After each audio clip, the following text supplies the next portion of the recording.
오늘은 장소 중에서 조금은 더 디테일한 장소라고 할 수 있는데 한 건물에 있는 행각을 뭐라고 할까요? 행각 그러면 혹시 이중으로 우리가 쓸 때는 저런 저 행각 중에 제일 많이 쓰는 단어 애정행각 뭐 이런 거 있죠. 근데 그런 거 아니고요. 이게 보니까 영어로는 폴치라 그래서 약간 그 긴 복도 그 로마나 이런 데 가면 기둥 쭉 있고 복도처럼 이어져 있는 우리나라도 궁궐 같은 거 보면 이 사람들이 한복 입고 쭉 막 돌아다니는 예, 그런 길을 얘기하더라고요.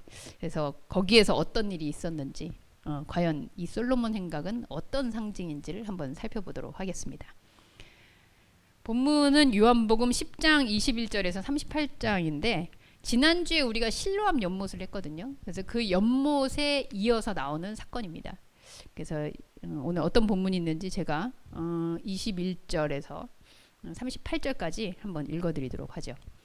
어떤 사람은 말하되 이 말은 귀신 들린 자의 말이 아니라 귀신이 맹인의 눈을 뜨게 할 수 있느냐 하더라. 예루살렘에 수전절이 이르니 때는 겨울이라. 예수께서 성전 안 솔로몬 행각에서 거니시니 유대인들이 애워싸고 이르되 당신이 언제까지나 우리 마음을 의욕하게 하려 하나이까. 그리스도이면 밝히 말씀하소서 하니 예수께서 대답하시되 내가 너희에게 말하였으되 믿지 아니하는도다. 내가 내 아버지의 이름으로 행하는 일들이 나를 증거하는 것이거늘 너희가 내 양이 아니므로 믿지 아니하는도다. 내 양은 내 음성을 들으며 나는 그들을 알며 그들은 나를 따르느니라. 내가 그들에게 영생을 주노니 영원히 멸망하지 아니할 것이요 또 그들을 내 손에서 빼앗을 자가 없느니라. 그들을 주신 내 아버지는 만물보다 크심에 아무도 그 아버지 손에서 빼앗을 수 없느니라. 나와 아버지는 하나이니라 하신대 유대인들이 다시 돌을 들어 치려 하거늘 예수께서 대답하시되 내가 아버지로 말미암아 여러 가지 선한 일로 너희에게 보였거늘 그 중에 어떤 일로 나를 돌로 치려 하느냐. 유대인들이 대답하되 선한 일로 말미암아 우리가 너를 돌로 치려는 것이 아니라 신성 모독으로 인함이니 네가 사람이 되어 자칭 하나님이라 함이로라. 예수께서 이르시되 너희 율법에 기록된 바 내가 너희를 신이라 하였노라 하지 아니하였느냐. 성경은 패하지 못하나니 하나님의 말씀을 받은 사람들을 신이라 하셨거든. 하물며 아버지께서 거룩하게 하사 세상에 보내신 자가 나는 하나님의 아들이라 하는 것으로 너희가 어찌 신성 모독이라 하느냐. 만일 내가 내 아버지의 일을 행하지 아니하거든 나를 믿지 말려니와 내가 행하거든 나를 믿지 아니할지라도 그 일은 믿으라. 그러면 너희가 아버지께서 내 안에 계시고 내가 아버지 안에 있음을 깨달아 알리라 하시니. 아멘. 자, 여러분께 한번 질문부터 해보죠. 우리 혜미 씨, 하나님의 자녀이십니까?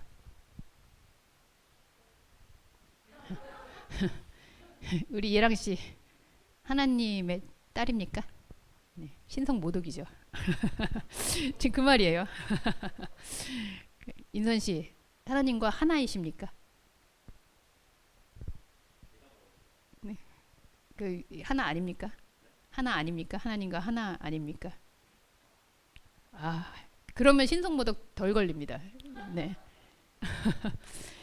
자, 오늘 나오는 얘기를 들으면서 예수님이 결국 죽은 이유가 신성모독이었는데 과연 신성모독을 어떻게 정의해야 되는가? 네, 이미 우리 교인들 중에는 네, 하나님의 자녀입니다. 나는 하나님이 내 안에 계십니다. 이러는 순간 이제 거의 신성모독에 가까운 것 같아요. 한번 이야기를 들어보도록 하죠. 자, 오늘 장소는 네, 지난 시간 우리 이미 예루살렘에 내려와 있고요. 그 안에서도 성 안에 예루살렘에 있는 성 안에서 일어나고 있는 일들을 살펴보고 있습니다.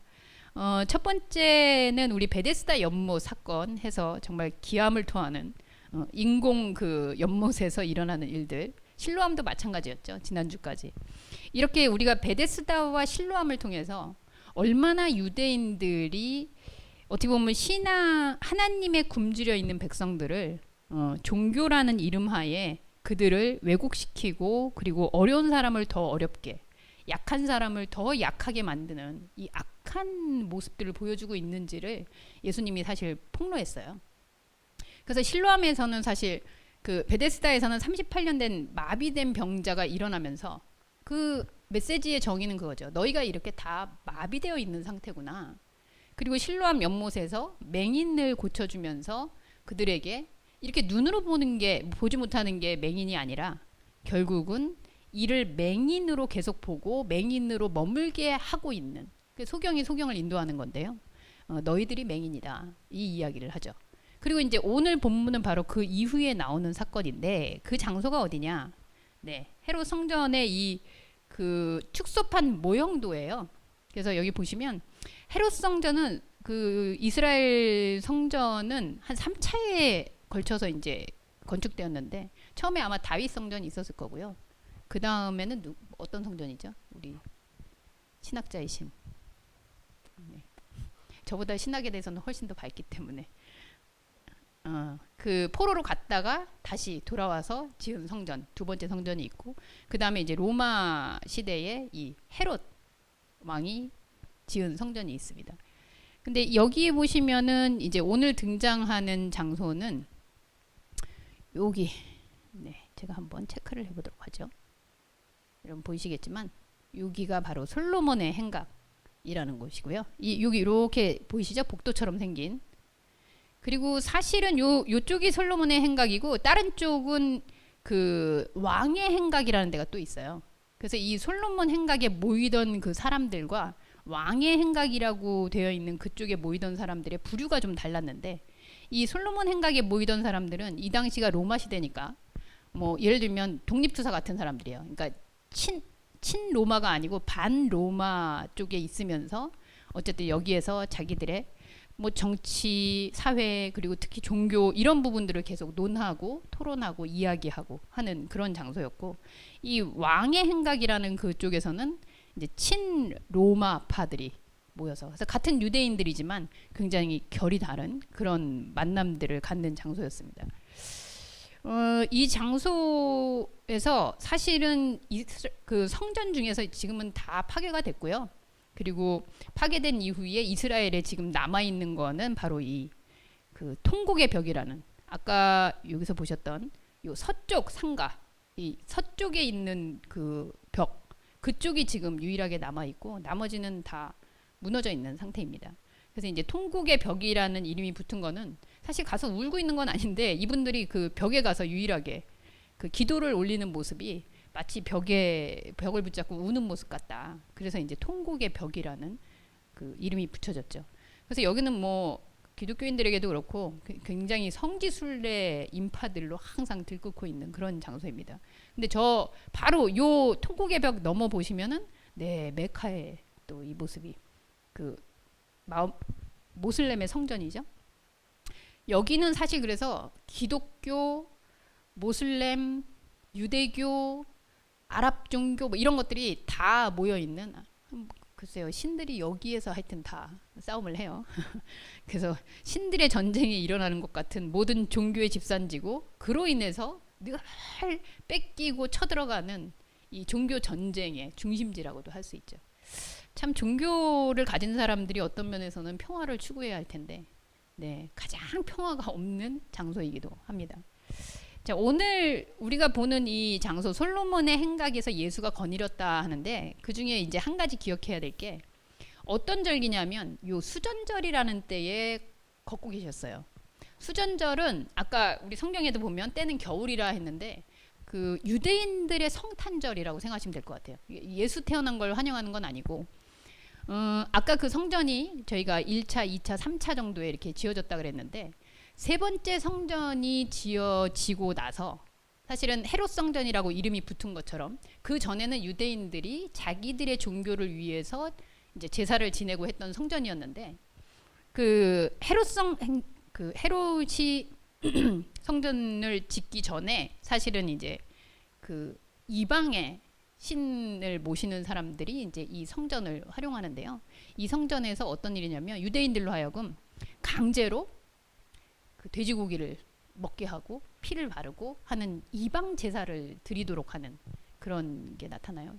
일종의 어떻게 보면은 뭐 친일 그 식민지 시대에 우리나라 교회에 와서 목사님들에게 뭐 천황을 향해서 기도를 하든 절을 하든 하게 하는 이런 문화 말살이었겠죠. 어떻게 보면 이런 게 일어나면서 그때 한 제사장이었던 그 사람은 여기서 예루살렘에서 굉장히 떨어져 있는 장소였는데 이제 그 사람에게까지도. 근데 그 사람이 누구냐면 그 유명한 마카비라는 혁명가의 아버지였어요. 마카비는 사실 그 아버지의 5형제 중에 하나였는데 굉장히 이제 이 사람이 리더십이 있고 그래서 이 봉기를 일으킵니다. 그 아버지가 봉기를 일으켜서 유대인들로 하여금 성전에서 이렇게 이방신을 섬기도록 하는 그거에 반기를 들고 결국은 나중에 그 반란이 성공을 하죠. 그래서 이제 예루살렘을 함락시키고 자기들이 들어오는데 그때 그 예루살렘 성전으로 돌아왔을 때 와 보니까 이제 이방의 신들을 위해서 막 있었으니 얼마나 이 분위기가 달랐겠어요. 그래서 성전 정화를 시켜야겠다라고 생각하고 성전을 이제 싹 정결하게 하는 예식을 갖춥니다. 근데 그때 이제 예식을 갖추면서 여러분 이런 촛불 교회에 이렇게 저도 옛날 교회에 이런 촛불이 있었어요. 이렇게 8개씩 교회 양쪽에 이렇게 딱 있어가지고 거기 초가 요즘은 전기로 비치고 있지만 이렇게 초가 켜 있는 경우가 많았는데 이 초가 뭐냐면 원래 이 사람들이 돌아와서 이제 그 정결케 하려고 성전 정화를 시키려고 그렇게 했는데 성전에 불을 켜둬야 되는데 기름이 모자란 거예요. 그 당시에 이제 감람유를 쓰는 정결 예식에 쓰는 감람유가 부족해서 그래서 그 감람유를 구해야 되는데 이제 일단 없어서 하루치만 켜놨습니다. 근데 이게 기적적으로 하루치밖에 없었는데 8일 동안을 불이 꺼지지 않고 계속 켜져 있었다 그래요. 뭐 기적 같은 일이죠. 그래서 그 이후로 이제 이 마카비라는 사람이 그 날을 기념하고 아 하나님이 우리와 함께 하시는 거다 그렇게 생각을 하고 8일 동안 이 기념일을 지정해서 그 이후로 한우카라는 8일 동안의 절기를 지키게 되죠. 축제예요. 그래서 빛의 축제라고 얘기합니다.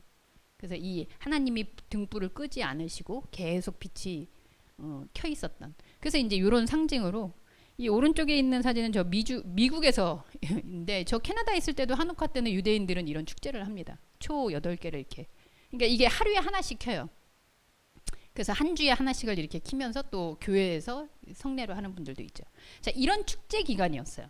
그러니까 이거는 마카비가 예수보다 먼저였기 때문에 이미 이런 절기가 있었고 이거는 성경 구약 성경에 나오는 절기는 아니었지만 사실상 지금으로도 그렇고 그 당시에도 굉장히 큰 절기였던 거죠.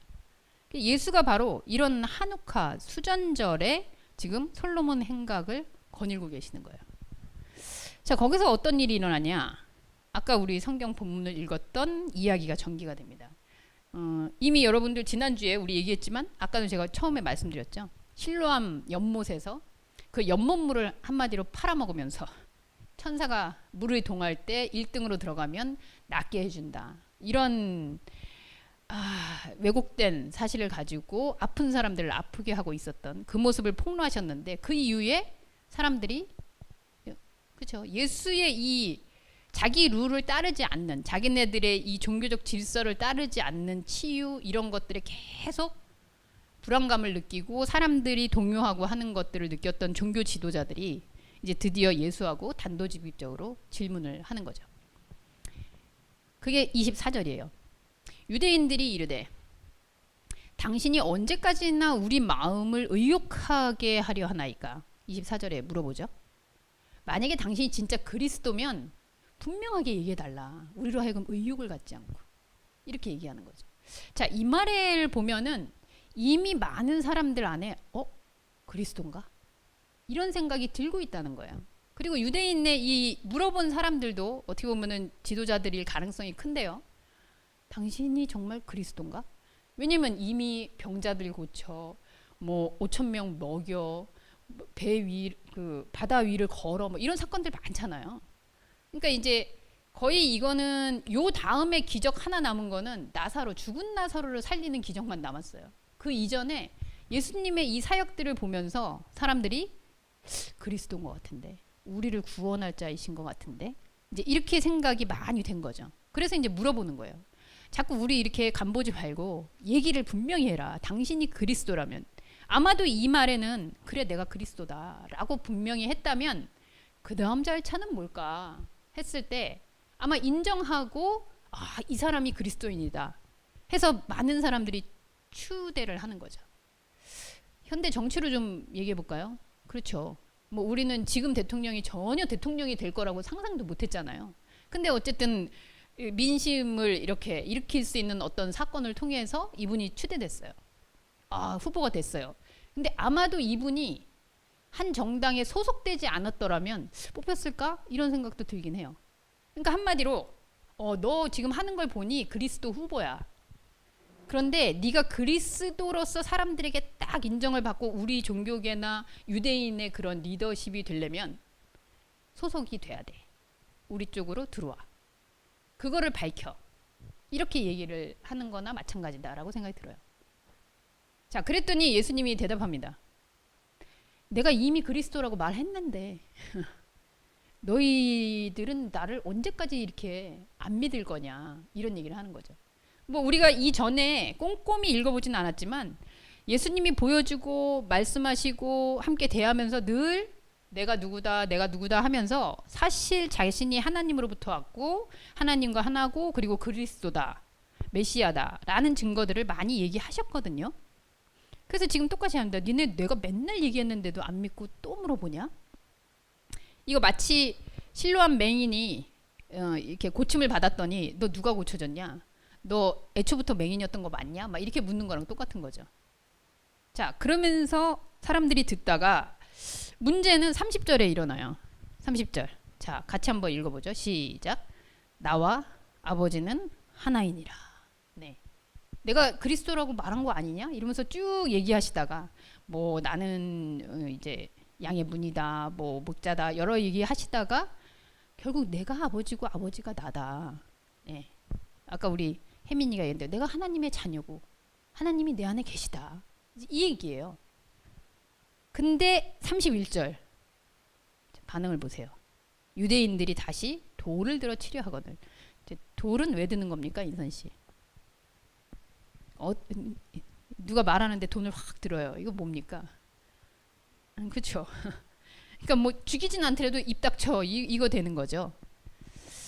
그랬더니 예수님이 그래요. 저희도 의문 아니에요, 여러분? 그리스도 맞아요? 했더니 그래 그리스도야 얘기했어요. 자기들이 물어봤잖아요.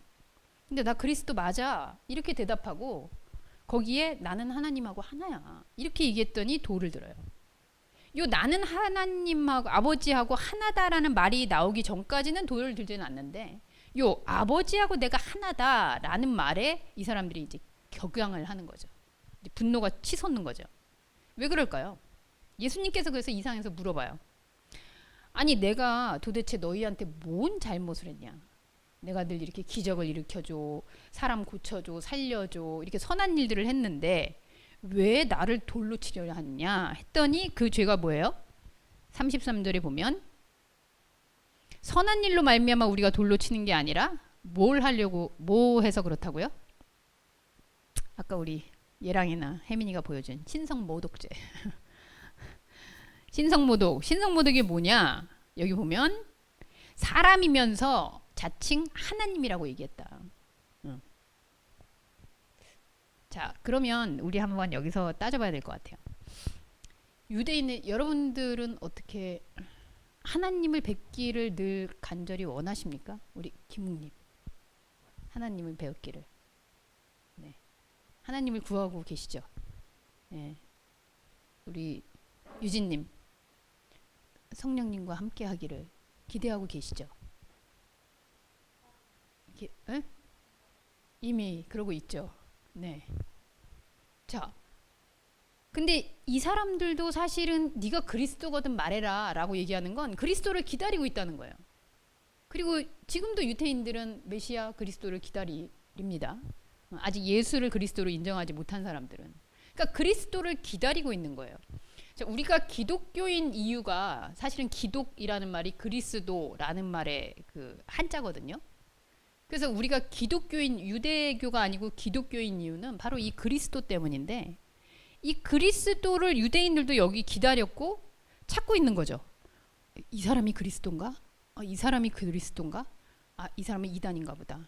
아닌가 보다. 이렇게 판별을 하면서 그리스도를 찾고 기다리고 있는 상황이에요. 특히 이 시국이 다른 사람에게 다른 나라에 지배당하고 있는 이 식민지 시대 속에서.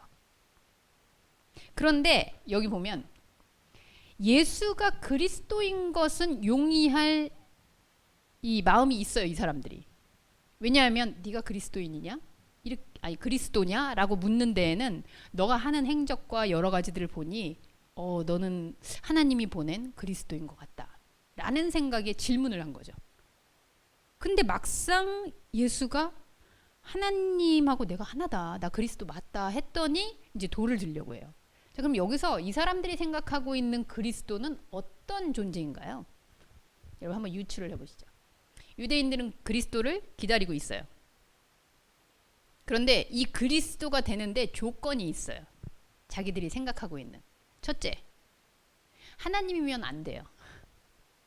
이해되십니까? 예.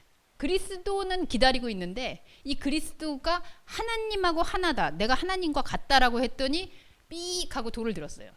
그러니까 이들이 생각하는 그리스도는 하나님 자신이면 안 돼요. 자, 그러면 두 번째, 이들은 아까 처음에 말씀드렸죠. 만약에 그리스도라고 하면 자기들이 인정해주고 당신이 그리스도요 라고 해서 자기들에게 임명을 받아야 돼요. 그리스도로. 또 하나, 그리스도는 과연 무슨 일을 하는 사람일까요? 이 사람들의 생각하는데 이들에게 있어서의 그리스도는 인물을 치면은 예를 들면 이런 거죠. 모세? 자기 백성의 이 억울한 것들을 알고 이끌어내서 이제 탈출시켜준 역할. 여호수아 가나안 땅에 들어가게 하는. 사울 이렇게 세워가지고 우리를 대신해서 전쟁에 나가고 이겨주고. 다윗도 마찬가지고요. 그러니까 이들에게 있어서 아마 이 당시나 지금이나 이들이 가장 그리스도로 근접하게 생각하는 건 다윗이라는 인물일 텐데 사실 그렇다면 자신들의 필요와 요구를 하나님한테 대신 아뢰고 그걸 이루어내는 한마디로 얘기하면 심부름꾼이에요. 그죠? 그러니까 하나님의 뜻을 전달해 주는 어떤 역할보다는 자기들이 원하는 바를 이렇게 해서 자기들은 가능하면 하나님에 대해서는 뭐 이렇게 기도하고 예배 드리고 정결하고 이런 거 하면 중간에서 하나님께 해서 자기들의 필요를 채워주시고 그거를 대신 이루어주는 역할. 그동안의 선지자들도 그랬고요. 다윗, 모세, 아브라함 다 그런 역할들이었습니다. 그러니까 그런 존재를 그리스도라고 생각하는 거죠. 그래서 하나님이 직접 오면 이거는 계획이 없는 거예요. 그리스도가 하나님이면 곤란해요. 왜? 하나님 마음대로 할 수가 없잖아. 예. 하나님은 우리가 이거 해놓고 지금 우리 당에 소속되고 우리가 임명해주고 이러는데 이거 되게 불편한 존재잖아요. 예. 그러니까 이들이 생각하는 그리스도는 바로 이런 그리스도를 원하고 있는 거죠. 근데 예수님이 자꾸 내가 곧 하나님이고 하나님이 나다 이렇게 얘기하니까 그리스도가 되기에는 자격 조건이 안 되는 거예요. 자, 여러분 아이러니하죠. 하나님은 그리스도가 될 수 없어요. 이들에 의하면 탈락이에요. 후보에서 안 돼요. 그러면 예수님의 답변을 보면서 그리스도는 과연 누구인가를 봅시다. 29절, 30절 보면 나와 아버지는 하나다 30절에 이렇게 말씀하시거든요. 그러니까 결국 예수님의 입장에서의 그리스도는 하나님의 아들, 하나님의 자신이에요. 네. 그러니까 신이에요. 하나님이시고. 그리고 두 번째, 여기 보면은 너희를 신이라고 했다라고 얘기가 나오는데요. 여기 보시면 34절, 35절 중요한 얘기입니다. 우리 같이 한번 34, 35절 읽어봅니다. 시작. 예수께서 이르시되 너희 율법에 기록된 바 내가 너희를 신이라 하였노라 하지 아니하였느냐. 성경은 패하지 못하나니 하나님의 말씀을 받은 사람들을 신이라 하셨거늘. 이 하나님의 말씀을 받은 자가 신이다라는 거에는 정말 많은 해석들이 있습니다. 근데 저는 뭐 제가 탁월해서는 전혀 아니고요. 우리가 그동안 말씀의 맥락을 계속 같이 얘기해온 바에 의해서 얘기를 하자면 하나님의 말씀, 지금 성경을 패하지 못한다. 하나님의 말씀을 받은 사람이 신이다라고 했을 때 지금 여러분들 하나님 말씀 듣고 있잖아요. 우리 여러분들 말씀 읽으시잖아요. 근데 아까 얘기한 대로 이 하나님의 말씀이라는 요 통로를 통해서 내가 믿고 있던 게 하나님이 아니었구나. 이거를 발견하는 사람들이 바로 하나님을 알게 된 자고, 그리고 그 사람들은 하나님과 같은 신이라는 거예요. 그러니까 능력적인 신 이런 게 아니고 영이라는 거죠. 영. 하나님의 영, 하나님의 속성과 같은. 여러분 신약 성경에도 그렇고 지금도 귀신 들렸다는 말 많이 하잖아요. 그죠? 귀신 들렸다. 자, 귀신 들렸다는 게 어떤 의미입니까, 인선 씨? 귀신 들렸다. 어떤 상태입니까? 그렇죠. 그러니까 귀신의 영이 들어가서 그 귀신에게 조정받고 귀신이 되어 있는 상태죠. 그러니까 귀신과 하나 된 거죠. 혹시 유진 씨 하나님 들렸다 이런 얘기 들어보셨어요? 우리 김웅님, 이건 내가 아니야. 이건 하나님이 들렸는데 이런 생각 드는 때 있습니까? 그렇죠. 우리는 성령 받았다고 얘기하죠. 성령 받았다, 성령 뭐 임재했다, 성령 충만하다 뭐 이런 얘기가 아마도 귀신 들렸어 이것처럼 하나님 들렸다 이 얘기일 거예요. 하나님하고 하나. 그런데 예수가 분명히 얘기하기는 이건 어떤 기적을 봐서 뭐 해서가 아니고 말씀을 폐할 수 없는데 그 말씀을 통해서만, 그 통로를 통해서, 그러니까 다른 걸 통해서 하나님 됐다. 그리고 여기서 말씀은요 기록된 하나님의 말씀이라고 봐야 돼요. 내가 그냥 들었더니 하나님이 나 동쪽으로 가면 기인을 만난다 그랬어 이런 말씀 말고요. 성경을 통해서 기록된 말씀을 통해서 내가 알고 있던 이 현상에 있던 것들이 하나님이 아니었구나를 계속 알고 있는 그 상태. 그 하나님 들린 거예요. 지금 여러분들은 죄송하지만 옆에 분이나 앞에 분들 보면서 하나님 들렸습니다 이렇게 얘기 좀 해주세요. 하나님 들린 분들이에요. 네. 그러니까 귀신 들린 거는 너무나 자연스럽게 이 사람들이 알면서 하나님 들렸다라는 사실에 대해서는 이게 너희가 신이야. 하나님의 말씀을 알고 그 말씀을 접하고 그 말씀을 통해서 하나님의 세계를 알고자 하는 그 마음이 하나님이야 라고 얘기하는데 이 신성 모독되는 거죠. 그게 왜 지금 36절에 보면 나는 하나님의 아들이라는 것으로 너희가 어찌 신성 모독을 하냐. 예수가 얘기하는 그리스도는 이 신성, 말씀을 통해서 하나님과 연합되는 존재가 그리스도예요. 그럼 여러분은 그리스도일까요? 아닐까요? 여러분은 그리스도일까요? 아닐까요? 우리 유진이가 아까 그랬잖아요. 저는 이미 연합되어 있는데요. 돌 들어야죠. 이 당시면 돌 들어야죠. 그리고 진짜 그게 사실인데도 속으로 저런 교만한 것 이렇게 되는 거죠. 저도 생각나요. 제가 20살 초반이었는데 교회에서 설교를 듣다가 하나님하고 하나인 사람 손들어 보세요. 근데 저는 그게 좋은 말인 줄 알고 이러고 들었어요. 근데 아무도 안 들고 저만 들은 거예요. 목사님이 굉장히 당황하셨어요. 한 분이 있네요. 이렇게 얘기하시더라고요. 한 분이 있네요. 없었어야 되는 건가? 그러니까 이걸 자신 있게 얘기하면 이거는 마치 교만하고 내가 하나님에 대해서 뭔가 네가 그럼 선지자냐? 뭐 이렇게 되는 거죠. 자, 예수가 얘기하는 그리스도와 사람들이 지금 유대인의 시점에서 보는 그리스도의 우리가 사실은 기독론 때문에 기독교라고 했는데 이 차이가 사람들이 생각한 거 하나님 자신이면 안 될 것, 자신들의 인정을 받고 종교계에 소속돼서 임명되어야 될 것, 그리고 자신들의 필요와 욕구를 하나님께 아뢰고 이뤄내는 심부름을 충실히 감당해야 될 것. 이게 그리스도예요. 유대인이 생각하는. 근데 예수님의 답변은 하나님의 아들이고 하나님 자신일 것. 그리고 하나님의 말씀을 통해 말씀을 읽는 누구에게나 발견되는 것. 그리고 신성으로 하나님과 연합되게 해야 되는 된 존재. 이게 너무 큰 거죠. 여러분의 그리스도는 누구십니까?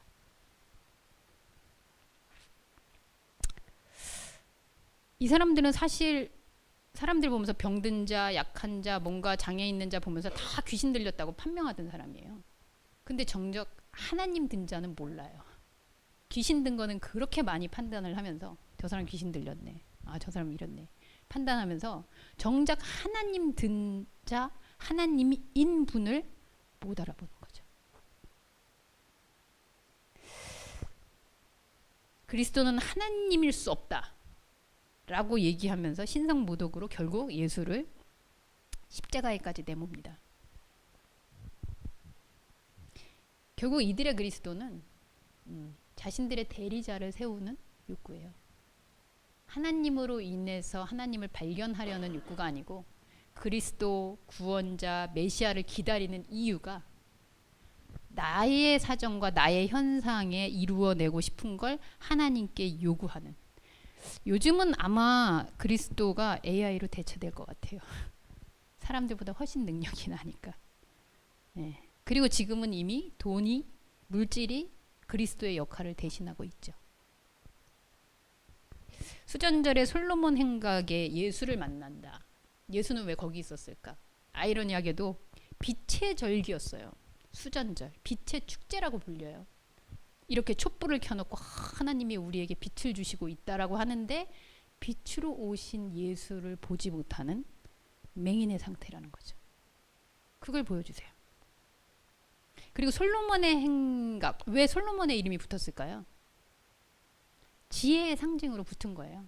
그래서 여기에서 지혜를 토론하고 하나님의 진리를 깨닫고 하라고 솔로몬의 행각이 이름 붙여졌는데 막상 여기에서 예수를 몰라보는 이들은 하나님에 대한 지혜가 아닌 하나님을 전혀 알지 못하는 무지 가운데에서 그저 자기들의 이야기들을 하고 있는 토론장이 된 거죠.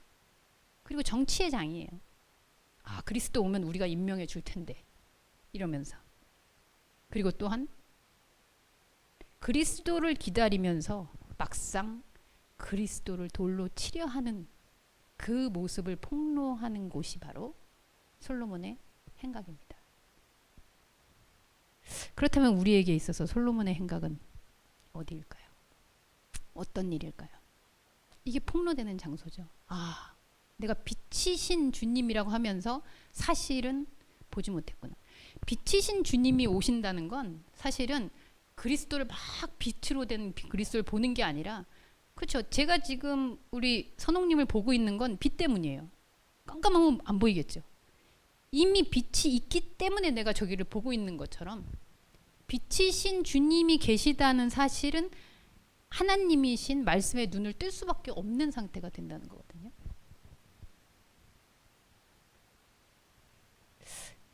또한 내가 지혜 있다. 하나님의 말씀을 나는 행하고 있다. 알고 있다. 가르치고 있다 하면서 사실은 하나님이 누군지를 몰라보는 상태. 그리고 나의 소원을 들어주고 나의 업적을 이루어주고 내가 뭔가 바라는 거는 딱 말만 하면 제깍제깍 착착착착 들어주시는 그런 그리스도를 기다리고 있는 우리의 상태를, 나의 상태를 발견하는 곳이 바로 솔로몬의 행각입니다. 그 솔로몬의 행각에서 여러분은 그리스도를 만나고 있는지 질문하는 시간이 되기를 기대합니다. 기도하겠습니다. 하나님, 우리가 너무나도 익숙하게 예수 그리스도의 이름으로, 예수 그리스도는 우리의 주, 예수 그리스도 앞에 이렇게 무수히 부르고 있는 이 그리스도라는 이름을 과연 우리는 어떻게 이해하고 있는지, 예수가 말씀하신 자신을 소개한 이 그리스도와 내가 알고 싶은, 믿고 싶은, 인정하고 싶은 그리스도는 너무나 격차가 큰 것 같습니다. 성경을 보면서 사실 나는 예수와 닮았다라고 생각하고 싶은데 무수히 이 무리들과 제자들과 유대인과 닮은 나의 마음들이 발각될 때마다 사실 답답하고 언제까지 내가 이렇게 신앙생활을 하나라는 생각이 들지만, 그러나 감사한 것은 언제까지이지? 라고 묻고 있는 이 자리가 솔로몬 행각임을 다시 발견합니다. 주님의 폭로를 들을 수 있는 이 자리를 아프지만 지속하는, 멈추지 않는 저희들의 믿음, 소망, 사랑이 되게 하여 주옵소서. 예수님의 이름으로 기도합니다. 아멘.